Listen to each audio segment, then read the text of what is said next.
I think my NSO team's over there somewhere. Nils Petter, Martin, and Martin. Come on board. Have fun. Thank you. Hi everyone, I hope you're still awake since yesterday, or super happy that you made it here since yesterday. We'll have a few discussions about the future of NSO.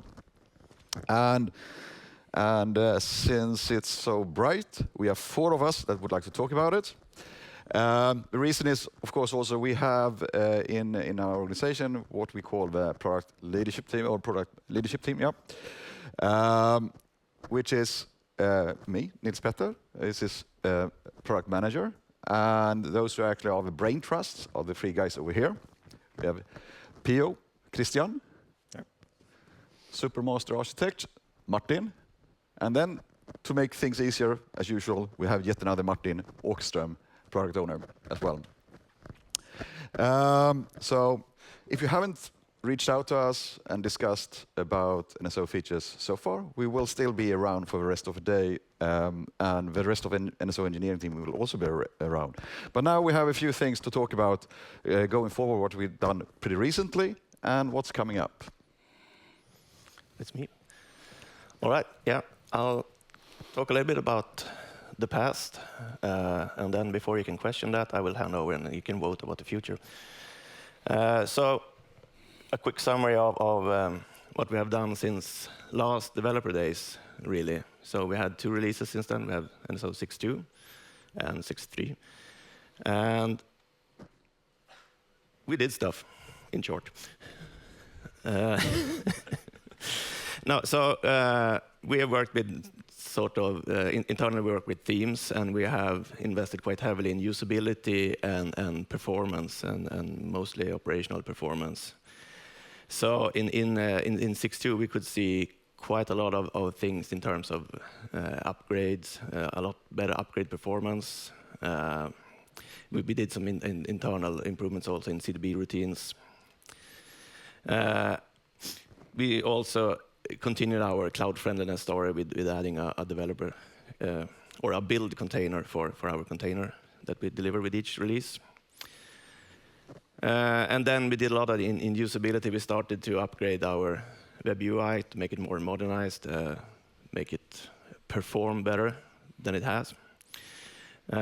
We created a interface in the web UI for compliance reports, which we also have done quite a lot of work with compliance reports themselves. And some nice things in documentation, and we're publishing change logs on DevNet.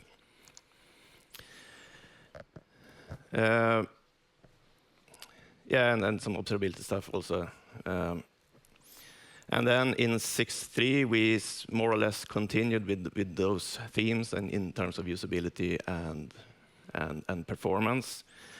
But we dove into a lot in device management. We tried to find some easier ways to onboard devices, device rename, those kind of actions that can be quite expensive to do, but in order to make them easier. We have continued to invest in VS Code, adding, we have a template tester so you can, or to help you develop service templates with VS Code. And we continue with the performance stuff. So with the prioritization of upgrade performance has made huge improvement in upgrade times. We will have some slides later on also that goes into more details about those things. And then 6.4, this is our preliminary kind of roadmap for 6.4. We are hoping that we can add some cool stuff for brownfield improvements. And if you saw the talk yesterday from Klaus and Erdem, of course, the new persistence layer, which will make a huge difference in memory management. And then we are continuing with the usability stuff. We are investing. That's a kind of an ongoing story that we're constantly trying to improve the usability of NSO in different ways. And I think we have done quite a lot in those areas, actually. So I don't know if you want to go from here. Yeah, sure. So I will dive a bit deeper into and repeat a bit of the things that Martin just went through. So I'm going to talk a bit about some of the themes that we have, continuously working on the previous releases and that we spent a bit more effort on. So one of the biggest one is operational performance. That means that we've spent a lot of time changing like how you operate, you administrate, and maintain NSO, not directly focus on like traffic patterns, but more maintenance of the system. So in 6.1, we had a new action called package add, for example, which made addition of NEDs hitless. We have also added this HRAFT, which is sort of tailored to be used in cloud environments as a high availability solution. Also added compaction control, making it easier to schedule when you want to do CDB compactions. In 6.2 and 6.3, we've focused mainly on upgrade optimization. We'll show that in the next slide, and that we're really proud of, what we managed to do there.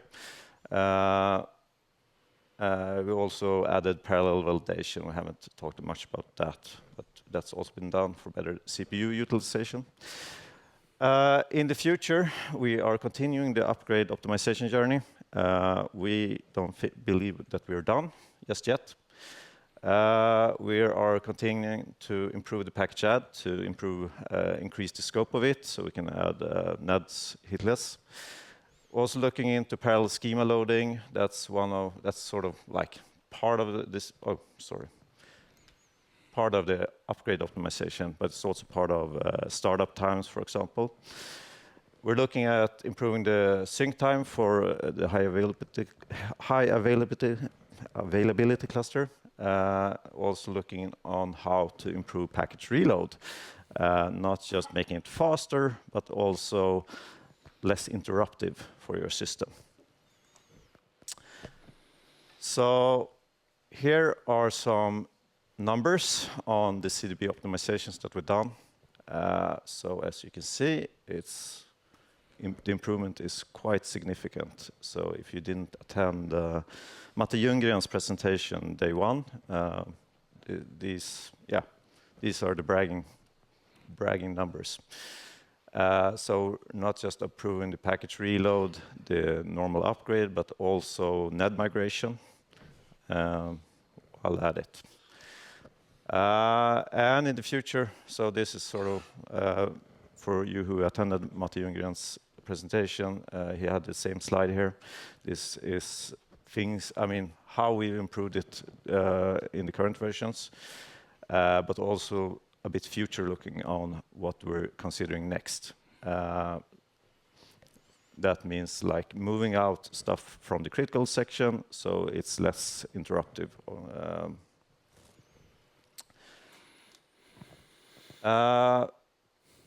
For 6.4, one of the major things that we're focusing on is the new persistence layer. I hope you all watched the presentation yesterday by Claes Nesten and Erdem. So it will result in a minimized startup time, non-blocking CDB compaction, reduced memory consumption, offloading to disk. So here are, don't care about the numbers, but this is what you can expect in terms of startup time. If you see that it's going to be significantly reduced if you have a lot of data in your CDB.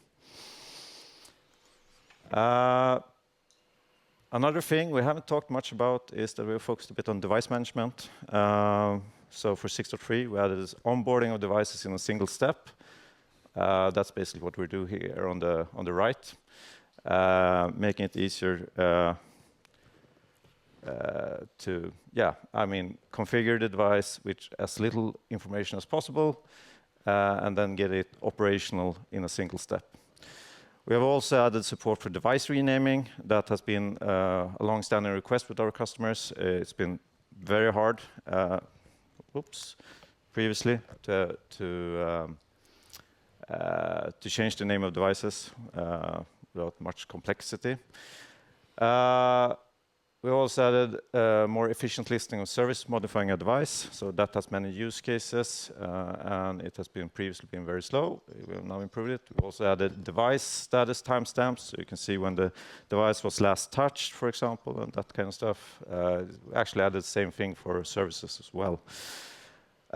We also added a capabilities explorer on DevNet, so you can more easily plan on what has changed within NEDs, for example.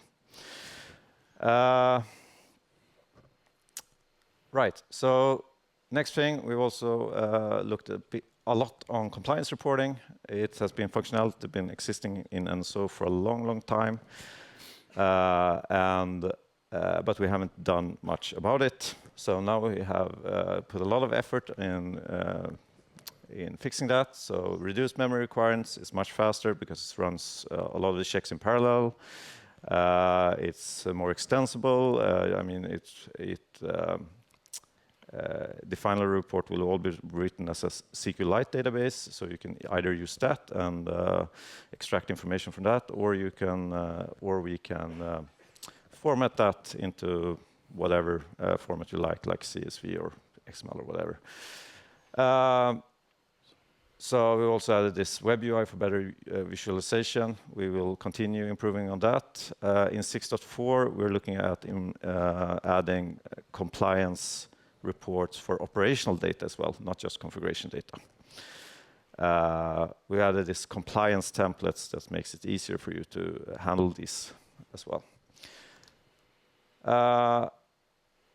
Another thing, from 6.3, we have started our journey on modernizing our web UI, making it more accessible, new look and feel, more easy to use. So you can see we also add a new device manager in 6.3, looking to add a new service manager in 6.4, a new configurator in 6.5. So it's a bit of a journey to make all of this happen, but we're on our way. So in 6.4, we're also launching a new documentation framework, making it easier for you to find the information you need to write your service or whatnot. And while doing that, we're also adding an AI chatbot. So you can ask the documentation for stuff, as is shown here. So, over to you. Oh, thank you. So, thanks Martin and Christian. So last year we did an exercise about what you want to see in the future. And we are in a ranking in Slido. And we are going to do that today again. So if we can get the Slido up and running for the Slido management team. But first, a recap about so during the next few slides, you can rank the things that some of you actually filed to a Slido before, the previous few days. There's also quite a lot of things that some of you have been discussing with us verbally, either during these days or previously. So please go ahead and look at that. But last year, the top ones, the top 10, was these ones. At that time, it was a lot of discussion about, as an example, how do we actually benefit from the new concurrency capabilities? And that kind of documentation has been heavily improved. Individual package reloads, we're not there. Christian really talked about how we actually improve upgrade and package reloads as is. We see in the future if we'll be able to do that, but of course, all about anything that minimize the operational downtime due to any kind of upgrade is really important for us. What else was? So we had a long discussion about Resource Manager, the RM, both here and afterwards, and we have put quite a lot of new features into it and improvements there, also including documentation. I think we have also had a session about that with Key. So that's a few things. And 11 to 20, upgrade wizard. No, we don't have an upgrade wizard. Sorry for that. Might come later on. But we actually added much more observability functionality. So you actually, NSO is a little more visible during upgrade. Template folders, also a long ongoing discussion. We have it in the backlog for 6.4. I think, and then we have a few things like LDAP and TACAX was also in voting, and it's actually already released. Genia 2-like template processing was also something that we discussed. The RAC team had a presentation about their Genia templates that you can then add on top of NSO. So things are happening there. So that was a few things that we talked about last year, really taking care about your input. And for this year, yes, some of you have added a few suggestions. There's a few ones that we didn't really understand. So Martin Kjellin is curious about if anyone could elaborate about the things we have here. And so we haven't had too much interaction with the audience using mics, but we will actually use mics now. And we also would like to bribe you, I think, looking into Niklas, if we have any caps or something like this, for those who actually would like to say something. So now I hand it over to you, Martin. All right. I'm Martin Kjellin, as you know by now. So we have a few comments that we might understand, but need some clarification. And as Nils Petter pointed out, there's a free hat in it for you if you interact a bit with me. So the top one, registering commits for service deployment. We're not 100% sure what is meant by this. It could be something that is solved by our phase provisioning feature, or it could be something completely different. So do we have anyone in the audience who feel that this is my comment and would like to elaborate on it? Otherwise, I keep the hat myself. Over there.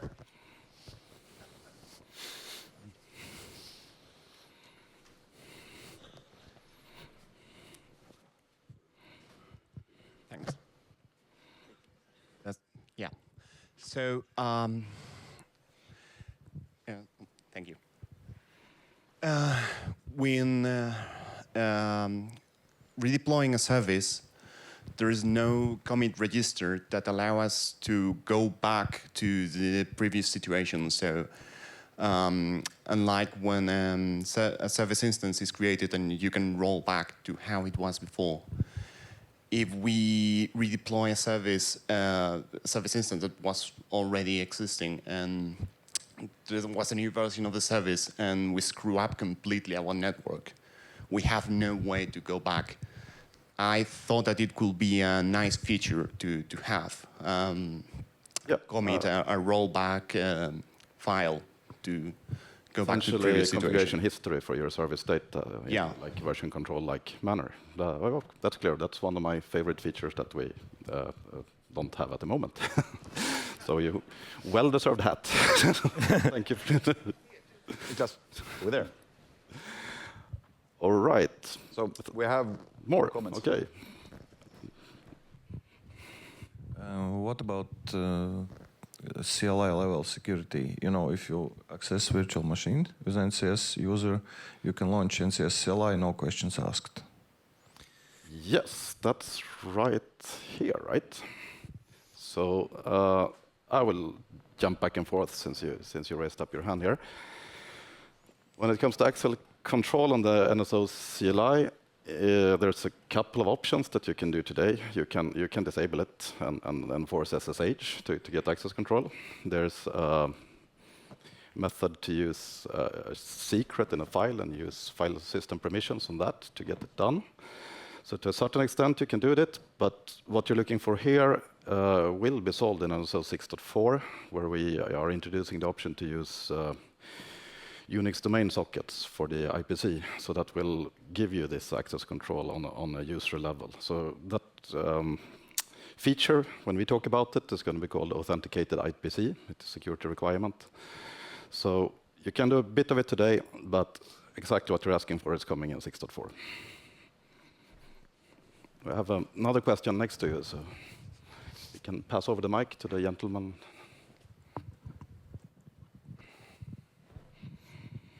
Yeah, the second question in the previous page. Yeah, it was my.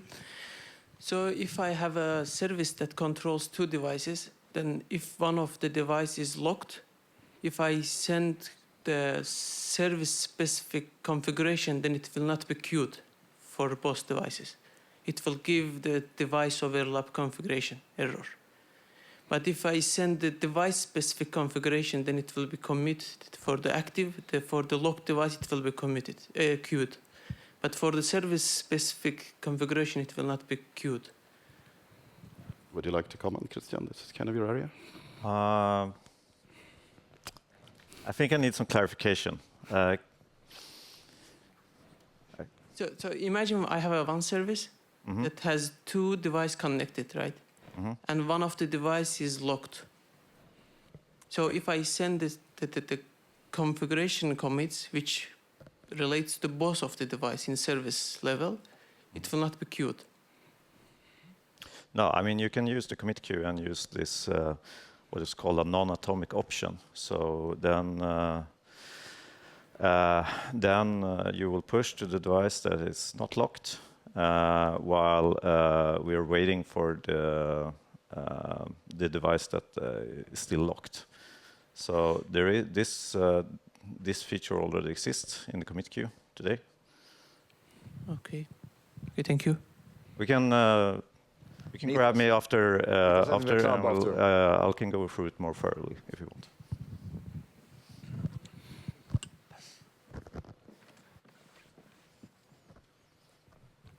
All right, so the third one here is perhaps not so hard to understand what you mean, but I like to emphasize a bit that doing lots of things in batches in one transaction made perfect sense in NSO 5.x and earlier, but with a concurrency model of NSO 6, we kind of recommend that you keep your transactions individual and do one thing per transaction.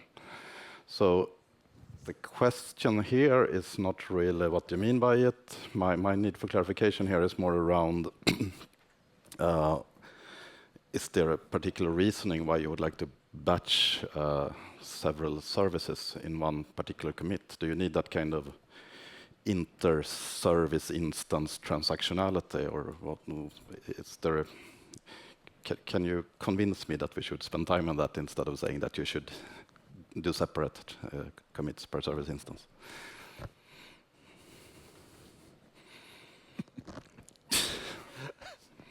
That was kind of a challenge. Yeah. I'm not always nice.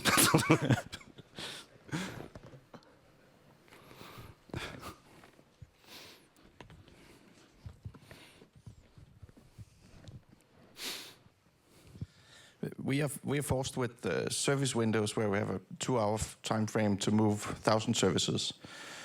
On slow devices, you can't put 1,000 commits into the slow device, so we have to combine them. Even though you have concurrency in NSO, it's a device constraint. Have you thought about using a commit queue?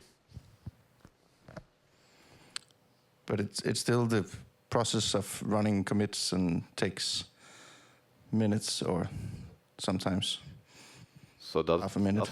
Does this really help you, or to batch it service-wise? I mean, you could parallelize on the transaction level to get more throughput through the service level. And if you are at the same time committing to the commit queue on the device level when you're pushing the configuration to the network, that will be parallelized by the commit queue. Perhaps that will solve it for you. I don't know. Let's have a discussion afterwards. Yeah, definitely. Meet us afterwards and we dig into it even further. It's not impossible to solve it. All right.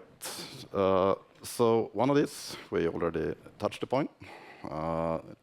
Some of this we don't. Native TACAC support we launched in NSO 6.2. It is provided within the NSO installation as a package with the TACAC support, so ready to use out of the box. So that one is there.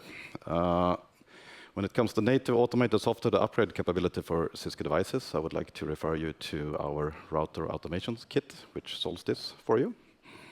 When it comes to fleet management. And around the comments... And we have a question. Sorry. Comment over here. Sorry.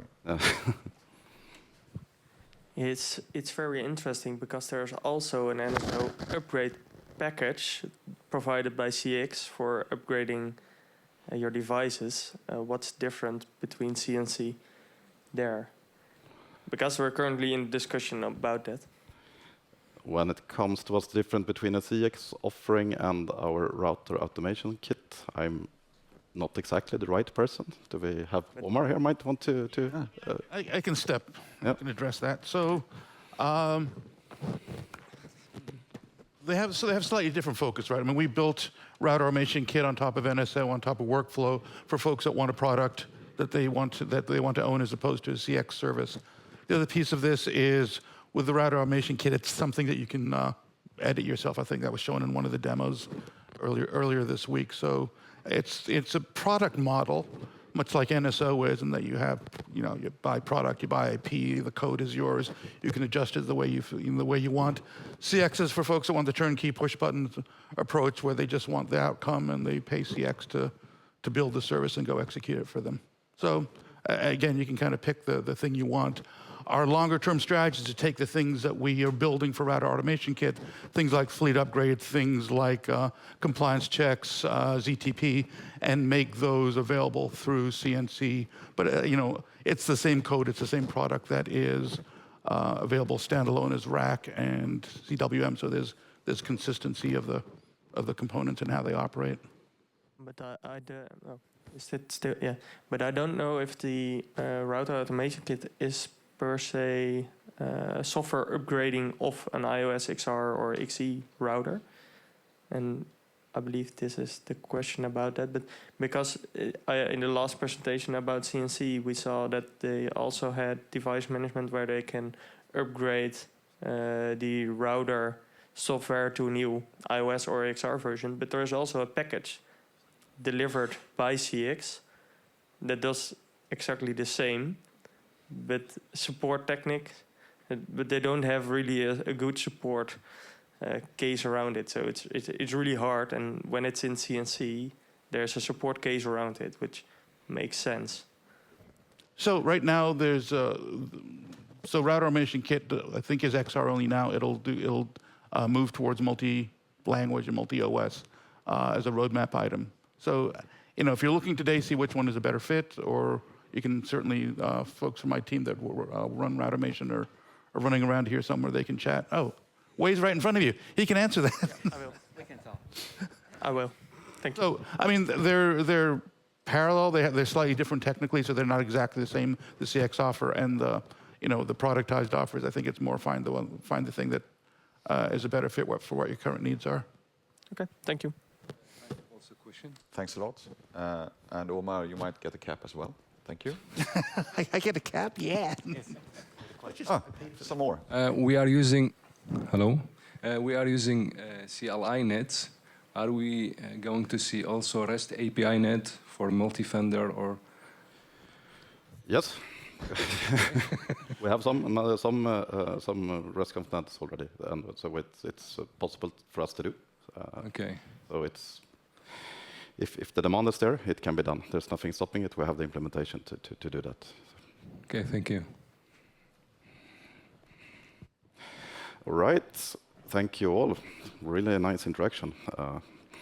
Okay, so last point here. We're running out of time. So, as Martin showed, we have web UI for compliance reports already released in 6.2? 6.2. 6.3. 6.2. 6.2. Okay, so so that one I like to think that we have solved. Okay.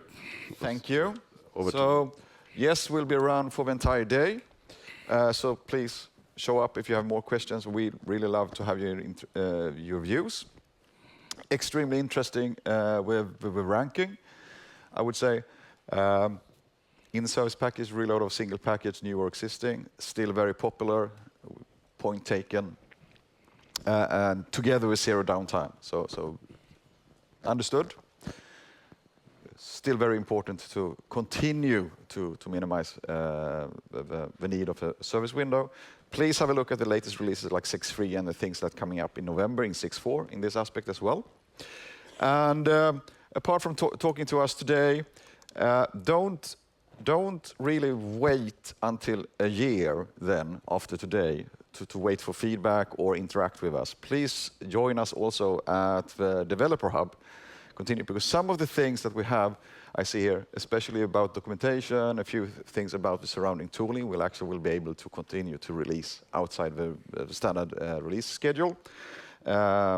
We have 2 releases per year, but a few things are not really connected to that. So have a look at the Developer Hub and interact there as well, and we'll be there for you. I think that was really it. From us. You've got 6 minutes to fill still. So, yeah, weren't you going to do a dance number? So I want to emphasize what Nils Petri just said about Developer Hub. Everyone you see here, our engineering team, they all sit on that Developer Hub. They answer questions directly. So, as much as it's fun and cool to come to Stockholm and hang out with these cool guys, they're online probably more than they should be. They should be busy coding and stuff. Anyway, we do have 2 Slido questions. Oh, nice. So if we can pop those up. They're nothing I can answer, so hopefully they're questions that you can.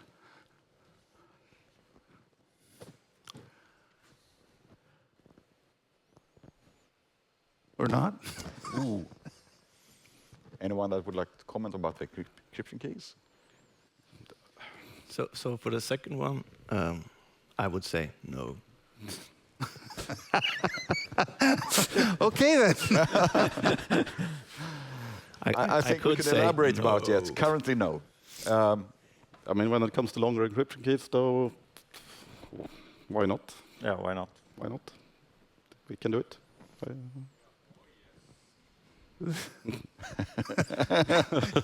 If we wait long enough, maybe the So as you hear, there is no concrete plans, but yeah, for encryption keys, I think that's...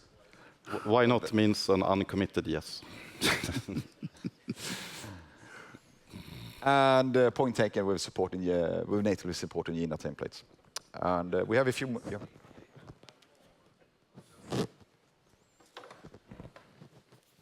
I think you can only get 1 cap. No worries. Next year we need socks. 3Ks and more, not just 3Ks. Yep. Valid. Thank you for the comment. Definitely. Anything else? Last call?